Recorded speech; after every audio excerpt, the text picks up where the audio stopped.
Good evening, everybody. Welcome to Born Political. I'm your host, Joe Dela Cruz, and I'm in green for a reason. Today's St. Patrick's Day. We're live here on Thursday. Not many times does a show end up being right on St. Patrick's Day, so this could never happen again. Who knows? But Joey O'Dela Cruz is ready. That is my Irish given name. Ancestry.com told me I'm 11% Irish. I always had a clue. I thought I was more like 50 or 60% Irish, but that's not how it worked out. Ancestry told me the story. So we've had a bunch of guests, and the premise of the show has always been to dig in and find out who the person is, all these folks that are around town and doing these great things. Today's layout's going to be a little bit different. You're probably already familiar with my guest because she's more well-known than I am. I'm the state representative, but she's the queen of Groton, the queen of my household, my wife, Tammy Dela Cruz. Tammy, honey, welcome to the show. How are you? Thank you. I'm great. Do you like After the that introduction? introduction, yes, I loved it. You did. I'm just happy that you finally realized I'm the queen of the house. Oh, we always knew that. Always been the queen of the house. Always. And if you don't know, a quick background on my wife, she is a Groton girl. I'm the New London guy. It's the Romeo and Juliet story. We got together and from two very different communities that couldn't get along, and here we are now, right? And we brought them together. Almost 25 years. It's October coming up. It's going to be 25 years for both Tammy and I. I'm excited about it. I know she is too. But I do want to talk about, when I talk about like who Tammy and I are, I think a lot of folks in Groton know who we are. A lot of you don't know the work that we have been doing. You know that in the paper you see what I do as a state representative. If you come into Hillary Company and I make things for Electric Boat, you probably know me from that. But what you don't know, and you may know that we have our group Community Speaks Out. We've helped a lot of people. But Tammy left her job 2 years ago, right? How long has it been? 2018. 2018? Mm-hmm. So you were at L&M for how long? Almost 16 years. So 16 years at L&M. We all know the tragedy that we went through, and L&M was a tough place for her to continue working. But we had a passion, and the passion was to continue the work that we were doing as a result of what addiction was brought to our doorstep. Yeah, and I felt like Joey started it. He did start it because, and if you guys don't know the story, my son became addicted to Percocets. About in 2014 is when we kind of put the dart on the bullseye, is when we think that's about when it happened, and we decided we were going to learn about it. And in the end, we started this group. So we're coming up on 7 years that we've been having meetings once a month. That's one of my favorite things in the world to do, but the day in and day out thing, what we want to talk about tonight is what Community Speaks Out has meant for the community and what we've been able to accomplish. And a lot of what it is really is teaching families how to deal with their loved ones or how to get them help or how to help themselves. So, I mean, you're the one that gets the phone calls. I get to hear them, but I think that's the most important thing that we do, other than the education part. And you might even feel different because me and you never get to sit down and talk. We're never in a room together for a half hour anymore. Yeah, no. I think one of our most important jobs is being a lifeline for a family who has just found out that their loved one is addicted. Yep. Everyone needs a lifeline at one point in time, and we can provide that lifeline. It's just we're a phone call away, and to know that somebody is on the other line that knows exactly what you're going through goes a long way in our community. Yeah, and if we can go back in time, I think, and try to think about the first time, pretty much the first time we found out that Joey was addicted. And I remember it was a phone call to you, and we were, I thought someone broke into the house and took a lot of my tools, and you had that gut feeling that it could have been not somebody else, and maybe it was Joey. Yeah, I think as a mother, I think we have that special intuition when we feel like something's not right, it's not right. And I will admit that I think it's very common that we kind of do hold it back from our spouse, and we don't want to cause a riffraff in the household, and we don't want to believe that it's our child. There's a lot of denial that happens when you find out or you think that someone's addicted. And I will admit, like the first time that I suspected Joey was even smoking marijuana, in my mind, I thought, okay, it's just marijuana, and it could be worse. And it's far from the truth. I totally believe that for Joey, it was his gateway drug. And I remember thinking, once we found out Joey had stole some tools and I found out it was Percocet. I remember, and I still think of the relief I felt because I said, "Oh my gosh, it's just prescription medicine. That's all it is." You know, I grew up. I had friends that did far worse. They did street drugs, and what we found out really quickly was that the Percocet is a street drug. Basically, it's heroin. It's a lot of different things, but it's so addictive. The way it tore through our family and the way it brought it to us, but in the end, it made us look at our community, I think, and for sure the reason we started it, a lot of the reason we started is because we did go to some groups at first, right? And I think we left there, we felt supported, but we didn't think it fit us perfectly. Yep. And we kind of opened and started our own group. And I think the part that we had was just, this is just going to be wide open. We're going to say whatever we want to say and talk to whoever we want to talk to, and not be held by the constraints of keeping it quiet. And I think Joey gave us that power. He did. And I think that our family has proven over the years that we don't just sit back and hide what's going on. I think what makes us a special couple and a special family is that we do speak out. And we do that not just because we don't want something creeping up in our past. We do that because we know that it will be for the greater good of other people. We knew that there were a lot of people that were struggling in our community, and we said, we didn't realize at the time how sick our community was.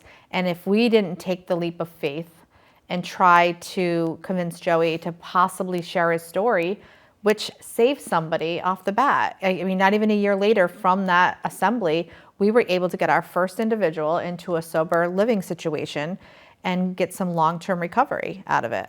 And the assembly you're talking about is, and you know, not everyone knows the whole story, but the assembly you're talking about is going to Fitch, right? Yeah. That was a school sports. It was a spring sports night, March 15th, 2015. Joey had returned back from rehab. And we actually did some reaching out to, what's his name, Vinny Baker. And he played an instrumental role on giving Joey strength that day, speaking. So Vinny got up and spoke about how he lost his, all his money, his career in basketball. And it was a really powerful speech. And then I will tell you, when Joey got up to speak, it gave him the courage, and you could hear a pin drop that day. And I was so proud that he spoke out. And we had so much support in that room that evening. I realized at that moment we did the right thing. Yeah, and I think even in front of that, when I remember being on town council and driving up, and the first week I said, honey, I'm gonna say something at a town council meeting and let people know that, how serious this is, and that we need to get a group and form some kind of a help group, which is what I wanted to do and which we ultimately ended up doing. But to know that we had the support, but to think about going to that meeting before and making sure that it was okay with you, but then to be able to understand that it was going to be okay for Joey, because we did, it was a lot. It's, back, I think in 2015, the stigma, although it's been broken down a little bit, I still think it exists to a point where if we're going to really get past the disease of addiction and do the real work, we're going to all have to accept that it is a disease. I don't think that's easy for most people, but I think it's something we have to get to and something we have to do. Yeah, and that's our job to fight for that. I think that unless it happens to your life or it impacts your life, you don't find the way to look at it differently. And I'm hoping that the message that we send and our openness to our community and the people that they know who we are, and they know that where our heart is in the right place, that they will actually take what we say and say, okay, and think of it in a different way. Yeah. And I want to plug the Groton Library right now, because when we first started this, and there's so many people in community-wise that and that's probably why I'm so tied to Groton right now, because, I never thought that I'm a tribal guy. I was anchored in New London. I didn't want to leave.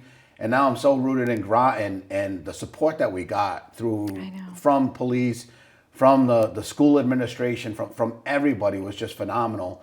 And I'm always going to remember that. And I think that's what made us want to even do more and give back more and be part of the solution and not the problem. And the Groton Library, the reason I started out with plugging them is because we needed a space in the beginning. And 7 years ago, we didn't have a space. And we were having, which was, in the very beginning, because there were a lot of overdoses happening, we could have anywhere between 50, 60, and 70 people show up to a meeting. because something happened that weekend. And what's scary is, after 7 years, when we have 5 overdoses in London County 2 weeks ago and then another 2 last weekend, and the meetings aren't full, people aren't asking questions. It's become part of like normal procedure, normal operating procedure that 5 or 10 people overdose and die in a month in London County. It's not something that we ever thought was possible. I think when we started it, we thought, and I thought that this is going to stop because younger siblings are going to see all these older siblings dying, and they're going to be scared and they're going to be afraid. Well, that's not really what's happening. I don't think, and I don't think you do either. But no, I think that we've hit a crossroads. I think that the demand is still there. The drug is getting more dangerous. I think that cocaine is back on the rise, and I think that people, think we just had the incident with the young people from the military school. What was that? West Point. West Point, where they thought they were getting cocaine, and there was several overdoses, and they thought they were, and it's proven they thought they were getting cocaine, and it's laced with fentanyl. That's misrepresentation of a drug. Regardless of what the person is making a choice and doing something recreational, I think the message that I want to send is that you do not have to be an addict, to die of an overdose. A lot of people are experimenting and dying of a fatal fentanyl overdose. And I'm hoping down the road that legislation will change and that we will get a little bit tougher on these fentanyl overdoses, because if you don't know what's in it and it's misrepresented, it's hard. Yeah. I know, it's really hard. So 7 years ago, we start the group, and parents are rolling in. We became PhDs. Everyone, you can go to college, you can do whatever you want. Yeah. But to me, unless you've been through it, and I'm not discounting college. I think it's great for probably every other trade, and actually college is great for the addiction too. I mean, the doctors come up and they come up with great reasons, even the chemical composition and dealing with addiction that way. Those are all great things. But a lot of it is experience, and what we learned in probably 3 months once we got the group started. And it was learning from other people, learning from parents. I'll never forget, we went to one group, and it wasn't our group, but there's rules, and there's rules for a reason. Yep. And every group is different. But there was one woman that was explaining how she had shut the door on her son, and it was freezing cold, and it was snowing, and she did not open the door, and all he wanted was a jacket, and she kept the door closed on him. And then she saw that he lay down in the front lawn and fell asleep, and there was snow coming down on him. And I was, jaw dropped, just found out that my son was addicted. I looked at her and said, "How could you do that to your son?" And it wasn't judging. I understood that that woman was there for a reason. She loved her kids. She was obviously trying to get a solution, but somehow she had gotten to that point, and I needed to ask a question at that minute. And when I asked her, the group moderator said that I can't directly ask anybody because it's calling them out. And I really cross-talking, and I really didn't. That wasn't the intent. I just needed to understand how did you get there. How did you get there? Mm-hmm. And she dismissed the moderator and said, I do want to explain how I'm here, and went on to explain that her older son had already passive an addiction, and that she was afraid and she wanted to do something different. We became friends. I respect her. We love her. Unfortunately, she ended up losing her second child, that child that she did lock out that night. And it's just absolutely mind-boggling to see the hurt and the pain that this drug and that our world has been experiencing, specifically our country. Mm-hmm. It's just been horrible. But I think we're making like these little steps, and they feel like they're not big enough, and they don't feel like they're good enough. But I feel like they're right. And yeah, we made some steps forward by providing Narcan, because I truly believe that, like with anybody with any kind of a disease, like someone with diabetes, if they, have eaten something that's caused their sugar levels to rise, there is medications for them to bring it down. Their insulin. I just think, when they're here and they're alive, there's still hope that they can get recovery. So we did get creative, and we had medication-assisted treatment come down the road. But I think that we're getting beat by the industry, the drug industry, the illegal drug industry, and they're getting more and more creative and coming up with more lethal drugs. And so for me, I feel in my own mind, a shift towards prevention, because I feel like it's so important that we get to young people before they actually start to experiment.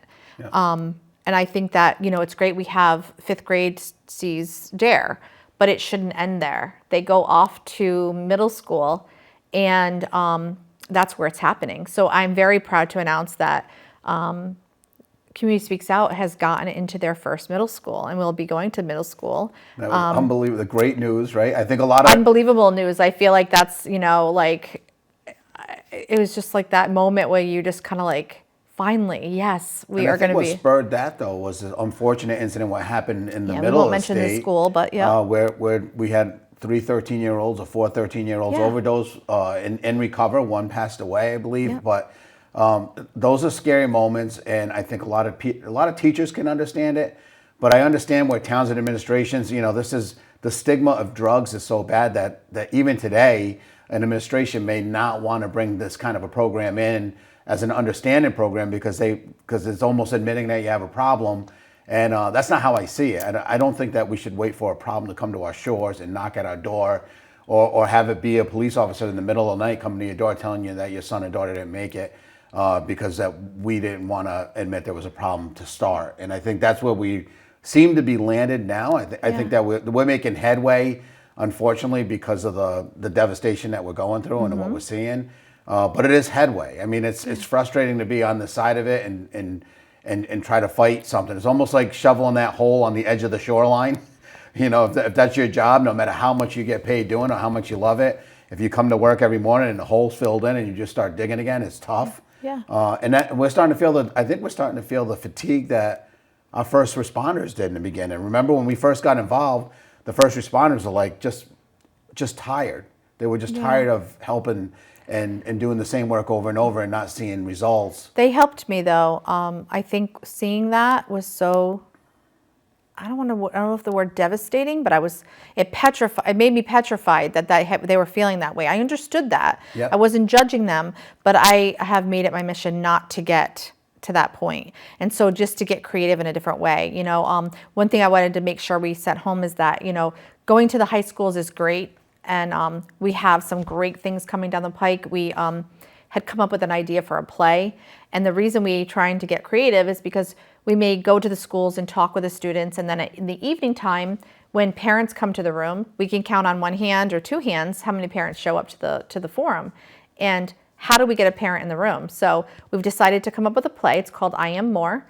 We have hired a wonderful playwright, Carol Glynn, and she's just about finished with the play. And the idea is to have this as a student-led play, like use the drama club. They act out individuals in recovery, but the recovery could look 2 different ways. Either they make it or they don't make it. So to act out the life of someone who has had... Based on true characters, right? Based on true characters. And at night have a performance, what parent's not going to come watch their kid perform? Exactly. So that's how we get that. We have to get creative. So we have that coming down the pike that makes me very excited. We are actively working with Grasso, which I'm hoping to have one of the students here. They are taking a lead and they want to become a recovery-friendly school. So they've got a group of kids that want to be a peer-to-peer group for other students to come to kind of, to confide in. I think what's probably one of the scary things about high school is that they're already getting into that addiction by that time. It starts in middle school. Everyone we talk to, 12 to 14 is the golden age where they really start experimenting. And I don't think most parents believe that, though. Yes, 12 to 14 is where they're experimenting. And by the time they get to high school, a lot of them are in full-blown addiction. But the reality is we don't have a lot of resources. So like if we open this can of worms in a high school level, what do we do with these children? There's like Rushford for treatment. There's St. Vincent's for detox. I mean, we have Natchog, but we don't have a lot of places for kids to go for drug treatment in Connecticut. And that's very concerning. Like, we need to bring this to the Capitol, and we need to make some... To the Capitol, that would be me, I guess. We need to make some real legislative change because they're not realizing that they're already addicted in high school. And the sooner we can get them back on the right path, the better chance they have to actually sustain recovery. Yeah, so if you have somebody that's in addiction, or if you're in addiction yourself and you're looking for help, you need help. our group meets the third Wednesday of every month. Community Speaks Out, I call it our group. There's about 100 of us that probably call it our group. Once you become a member, it's Not member. it's not even a member. It's just you show up to a meeting. Become a family. We call it a tribe. We're a family. We're a tribe. We help each other out. But if you want to come to a meeting just to learn about addiction, even if you have nobody in addiction, some of the biggest advocates that we've been able to work with and people that we've been introduced to are folks that heard about us and ended up showing up and just sitting in the back and watching the interaction between two parents explaining how the signs they missed, or somebody that's been in recovery for 5 years or 10 years explaining how they got into recovery. And then to watch parents sitting there holding on to every word, hoping that their child can find that same recovery. Asking, it cracked me up because no matter who did it, they'd come up and they'd go through this big story about how they found a recovery. And in the end, a parent, and I can remember myself in the beginning thinking, well, what was the temperature that day? Was it sunny? Did you find recovery on a sunny day? Was it rainy? Was it cold? Was it hot? Because I want to recreate that for my son and daughter. And what we've learned is no one's recovery looks the same. No, right? And nobody's addiction looks the same. Exactly. We all get there in different ways. I mean, parents want to look at themselves in the mirror and think, where did I go wrong? And there's times where parents didn't go wrong. And there are times where parents did go wrong. Or there's traumas that a child has experienced. And the reality is, this is all tied in with mental health. And we don't do a good enough job here in America, let alone in Connecticut, on mental health. And we've been screaming from the rooftops on that. And I think that if we can start solving some of the mental health, maybe people will stop self-medicating. I don't want to forget, when is the monthly meeting? We have to make sure that our monthly meeting is the third Wednesday of every month. We meet at 214B Thames Street in Groton. That's our office. It's 6 to 8 p.m. And sometimes we straggle a little bit longer if people need to talk. We also are very excited to announce that we had started a youth support group for those who have either lost a sibling, lost a parent, or they're being raised by their grandparents because their parents are in active addiction. But we are calling it a youth empowerment group because they are learning team building skills. They're learning how to open up. And what is so great is that we have a teacher that facilitates it and we have a clinician that facilitates it. And like they're going to do bowling next. And they're going to go there, and that's part of team building, starting to build trust with each other and be able to have open dialogue conversations, because it's really hard. And I guess our target age group, I really think, is going to be middle school. And if more high schoolers want to join, I think we'll probably separate that. We only have one high schooler right now because it's a sibling, so it works. But I think the middle school is the target age. Yep. And it's making a huge difference in these kids' lives. We start our meeting off where, how are you sleeping at night? And every single one of our youth members have said, I don't sleep well at all. I have a lot of anxiety. That word anxiety comes out a lot. Of course you have anxiety. You're dealing with so much at a young age. And so the first thing they get from us is a weighted blanket. And then they come back to the next meeting, which is held on the second Wednesday of the month, 6 to 7:30 at our same office at 214B Thames Street. And we just ask that you go on our Facebook page and just let people know that you're going to be coming, so we know that a new person's coming. And they come back the next time and they all laugh and say, Grandma had to really shake me to get me up for school, so I got a great sleep. And that's like a win for us. And the group leaders are a teacher and a clinician. A clinician. So, it's a place, and we actually offer, because it is our office, we rented the whole space, and we've been there for 4 years now. We just expanded it. We also have, sometimes parents will bring their kids and they'll go into the office next door with the door closed, and they could either wait if they don't feel comfortable. But they certainly don't have to leave, and they can come back when they want to come back. Mm-hmm. But it's important, because I think when you're first, and parents can sense this too, I think, and we've all been through it. We've had one child in addiction and watched and saw the actual breakdown of the other sibling, whether it's the fighting, the infighting, and all the emotions that happen with it. And to see these young kids sit at a table, knowing that you're 12 or 13 and someone that you look up to and idolize that's a senior in high school, that your heart's ripped apart because they're not the same person. Mm-hmm. You don't understand that. You're 12. God, I'm the parent. I don't understand why my son or daughter is acting differently. So imagine how they feel. And we always lose sight of how these kids feel because it's easy to. We always dismiss it and say, well, they're just young. But young problems are small that turn into be problems that they can't maneuver around. Unmanageable. They end up making the same mistakes that their older sibling did because they were never addressed. And we need to take more time to address all those things. And I think that's kind of what our group is doing. We haven't really found out. We're talking about all these different things as a group because there's so many different areas that all lead back to addiction, right? I want to make sure that I send home that people in recovery are some of the most artistic and talented individuals that I have ever met in my entire life. And I can tell you, I am completely in love with these people. Like, they have taught me more about addiction and helped me guide families through the process of getting them help through the people that have already gotten the help. I want to make sure that, you have Joe's number on the screen. He won't probably answer the phone as much as I would. So if anyone needs any help, you can call Tammy at 860-271-1835. We are a lifeline. We are that first call, and we continue to be there for you as long as you need us. We also do have Facebook. July 30th. July 30th. We have our gala. It's going to be at the Pequot Museum. And I'm very excited. There's a lot more information on communityspeaksout.org or our Facebook page.